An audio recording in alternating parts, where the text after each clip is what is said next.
Hi, my name's Scott. I'm the Director of Dining at SoVi Dining Hall on the south end of campus. I'm here today to show you our Teaching Kitchen charcuterie box.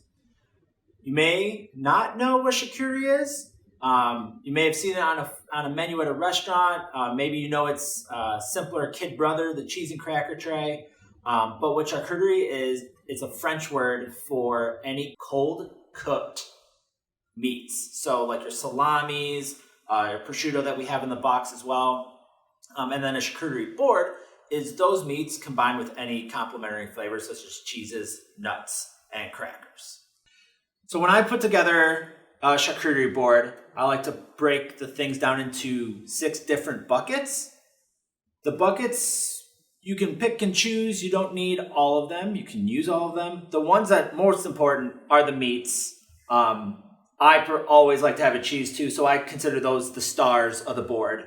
The next bucket would be our vehicles, the edible plates that we'll use to get our meats, cheeses, and other items to our mouths. We have something sweet, which is fresh fruits, dried fruits, and chocolate. Something crunchy. So for this box, we have some roasted peanuts, and then something saucy, jams, honeycomb, and Dijon mustard. So combine all those, you get one really great charcuterie board.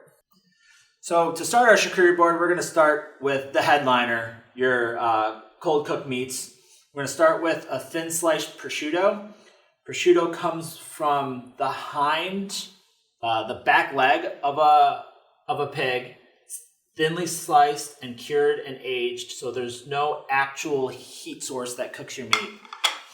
Our other cold cooked meat is going to be our capicola. It's from the shoulder portion of the pig, the neck to shoulder, and then it gets encased, equally cured and aged. It also has some spicy paprika that gets added, so it's going to be quite a bit spicier than your prosciutto. So your prosciutto's light, salty, whereas your capicola's nice and spicy, give you a different flavor. Next is our cheeses. When you go to pick a cheese, I like to look from either one of 4 groups. You have your hard cheeses, your soft cheeses, your semi-firms, and your blue cheeses. You can have as many as you'd like. I try to get at least one from each group first before you start doubling up. This gives you different mouthfeels, different textures, and different flavors to really highlight your board. So first we're going to start with a aged white New York cheddar.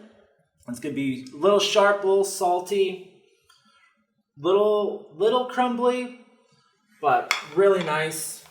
We have some sliced manchego. This is going to be our semi-firm cheese. It's a sheep's milk cheese, so you're going to get a different flavor than from our cheddar. And then our soft cheese for today is going to be our goat cheese, which obviously comes from a goat. It's firm. It can run from soft to a hard cheese for your goat. Today's is our soft for this particular charcuterie board. Next thing we're going to put on is our vehicles. Our little edible plates. These are a stand-in for what we have in your box, which are New York seeded crackers, which are really great, real crunchy, give a lot of extra flavors, will really enhance, especially like your goat cheese. We also have date crackers as well. Again, different flavors, different textures that'll blend with your different cheeses and your meats to give a different experience each and every bite. Our next group is something sweet. We're going to start with grapes, very common on a charcuterie board. They're just juicy, sweet. They're kind of palate cleansing. You can combine them, especially with prosciutto. You see it a lot. They're just really great. There's some dried cherries as well to add in here. And some dried apricots. And these stone fruits are pair really well with your salty meats and your saltier cheeses. We're also going to add in some fair trade chocolate, something that I've recently started adding. I just really enjoy chocolate, so any chance I can put it on to something that we're making, I take that opportunity. Our next group is something crunchy. Any kind of nut will do. Today we've got some roasted mixed nuts. Walnuts are really great, almonds. You can also use them as part of your something sweet if you're using a candied walnut, pecan, anything like that, especially now getting close to the holidays. And those roasted and sweet nuts are very common. Our last little group is going to be our something saucy. To me, this helps pull together when you're using your vessels and your cheeses and your meats and get everything together. We're going to start with a local honeycomb, which is so fresh, very, very sweet, really beautiful. Then we're going to do a Creole mustard.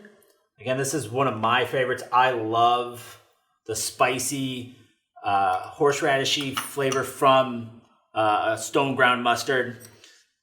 And then some fresh Summer Star Farms jam. Really, really nice. Add some color and some texture. Really helps bring all of the items together. And there you have it, completed charcuterie board. The great thing with building a charcuterie board like this is you can customize it however you want to.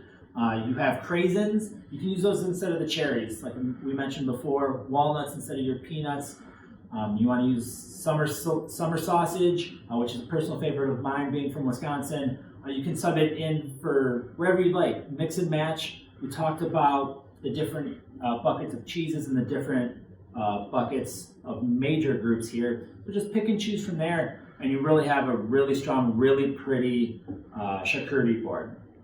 And the other thing that is really great about making these is they go for anything, whether you want a dinner for two. This can be an appetizer. It can also be an entree. It goes for good parties with 100 of people, Christmas time, Thanksgiving time. It really can be customized for whatever event or however many people you want. It also pairs well with just about everything, from your sparkling waters to shrubs and non-alcoholic beverages to my favorites, big red wines, or craft beers, specifically lagers and Belgians. It goes with everything. So go out, get creative, and build your own charcuterie boards. And once you do, make sure to take a picture, upload it to Instagram, and tag us at Niners Eat Well. Have fun, enjoy.